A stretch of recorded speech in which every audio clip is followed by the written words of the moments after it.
Crescent tool review next. I'm Rick, and this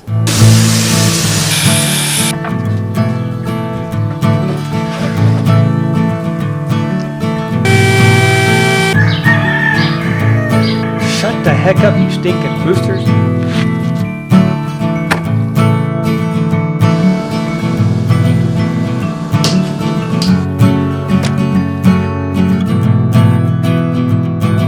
Prepare that for your sanity.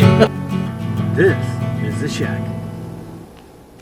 Everybody, welcome. Hey, if you're new to the channel, first time stopping by, thank you so much for taking some of your valuable time out to view. Today we got a quick little video, just a tool review on a couple of the newer, they've been out maybe a few months now. I have 4 different pliers I'm going to view, but not in this video, so if you subscribe and hit that bell, you will be notified when the others come out. But I will be reviewing 2 of the pliers in this video. So I have in my hot little hands here the newer versions. These are the new pliers. I'm not the first one out the gate. I like to use things for a while and check them out before I review them. So I want to make sure I use them a few times in different situations, and that way I can get a good takeaway of whether I like them or not. But there are some features on these that my older versions that I have here I'm going to compare with. One is channel lock version, many years old. I don't know how long ago I bought those, and these are probably 15-plus-year-old Matco. With that said, I'm going to bring you up close. We're going to check these out a little closer and compare them and make this quick and simple. Now these are the newer, updated version of the Crescent diagonal pliers. I call them side cutters. This is the 8-inch. These are the 6-inch versions. Model number, the 8-inch is a Z5428CG. 6-inch is a Z5426CG. 6-inch, 8-inch. Now there are some differences in these versus my older style. And there's one major update that is beneficial to the Crescent versus other brands unless you get a higher end brand. Now these are geared more towards electricians, electrical workers, but a nice set of pliers, still good to have even in your shop no matter what you do. They both have little eyelets in them, and that is for a safety line to hold on to if you're up on a scaffolding, up on towers or something. You don't drop them and they go skyrocketing to the ground and hit somebody's head and kill them. Very first thing I noticed when I got these is this massive, I call it oversized, but it's just, to me it's oversized, but it's very, very comfortable. The molding around the plier handle themselves, very thick, and I'll show you some old ones. This is a Matco set that is probably 15 to 20 years old. I have no idea how long I've had these.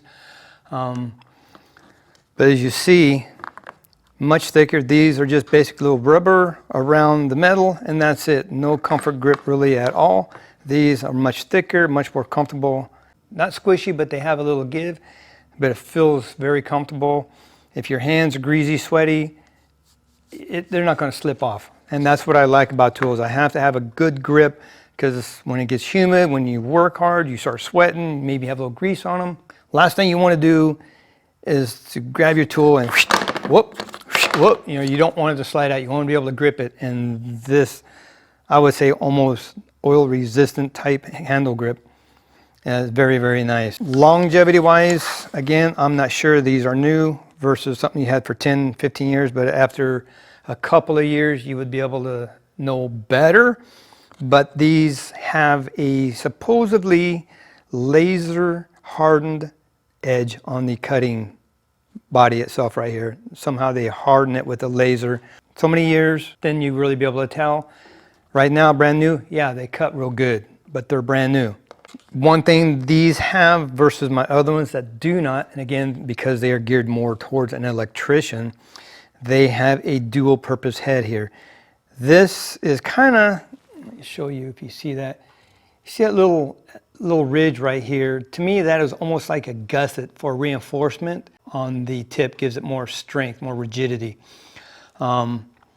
It also does one thing, it kind of prevents it from being a flush cut. And they say these are flush cut, but my other ones don't have this. They are smooth here, and they actually cut a little bit flusher than these. but I don't use these for flush cuts, usually just to cut something.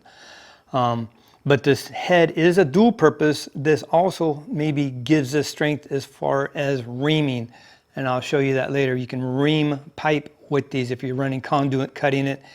You can use these to ream out any debris to help deburr them. Biggest improvement before I demonstrate some things on these is the fact that if you have a lineman's set of pliers, if you know what those are, if you look at a bunch of them, you will see the difference, because if this rivet that holds these together is further back, and I'll compare it with my older one here, the closer it is there, that gives you more pressure or more applied force in the cutting area. And that's why on the back, you have these little arrows. That's your maximum cutting force, is where these arrows are at.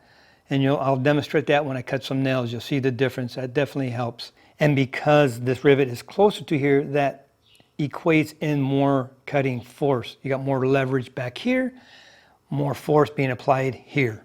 So with that, let's get this comparison and I'll show you. I will get a picture up so you can better see these. I will have all these together. You can see that the rivet is further back from the actual pivoting cutting area here versus the Crescent. The channel lock and the Matco are further back. If you do some research and you look into your higher end or better lineman's pliers, all the better ones will have this. So this isn't new. They just changed that and put that into this style of plier versus a lineman. Now they did that in the lineman. I have a review up for the lineman pliers also. Check in the description up there. And I will have links to these when I get them all up. That isn't new. They just put that into this design. As you see, these really don't, and it really makes a difference as far as cutting, and that's why that is a definite bonus for the Crescent, even versus Matco, which these are not cheap back in the day. So with that, let's get this piece of wood. I got some nails. We're going to do some demonstration cutting. These are 5D. I will cut this, and again, we're going to see how flush they are, so I'm going to try to keep it as flush as possible. Get it right to the end with the most cutting force. Use one hand. I'm going to hold this so I don't fly away, and we'll just see. That cut very simple, very, very low. So I'm going to put this in front of this one so I get a good comparison. Well, let me go back and make sure I don't cut it. I'll go right here. We're just seeing how it does as far as flush cutting. So I'll get these on there. And again, I don't think they're going to be as flush because they have this added gusset looking thing almost. I think that gives it rigidity for reaming and everything else, but okay, I'll put them right up there, make sure they're flush. Put my hand over so they don't fly. Hit me at least. Very, very smooth. I'll tell you right now, that rivet being mounted closer, you can definitely tell the difference cutting with this style versus this with that rivet closer. It does make a huge difference. Now, yeah, you can tell the height difference. See the height? That is Crescent, that is my old style. They are not equal. Crescent is higher. So it does make a difference with that little ridge. They don't cut as flush. So let's do the 6D nail. I'm gonna get this as flush as I can to the wood. Squeeze. I do it with one hand. And now these, get them as flush as I can. I will definitely say it was easier with these. You didn't have as much strength to squeeze them close. They were definitely easier to cut than these. You can see that my old one is lower than that one. They were definitely far enough apart I could get it level with the wood. So that little added ridge, it will not cut flush, but it's pretty close. But my old school without that ridge on it was definitely a little bit lower. Now just as a comparison, I will cut these other nails pretty thick. I'm going to use one hand and squeeze. See if I can get in with one pass. Got it. Very easy. That really cut well. 15 plus years old. Get down as far as that. Further back pivot point. One-handed. Oh my God. I can't do it. Oh, dang. Third try. Going around the edges. Crimping around as I go. We're doing it, but there. Huge difference. Pivot point further back, less pressure up here, 15 years of wear on them blades. So we'll give her that.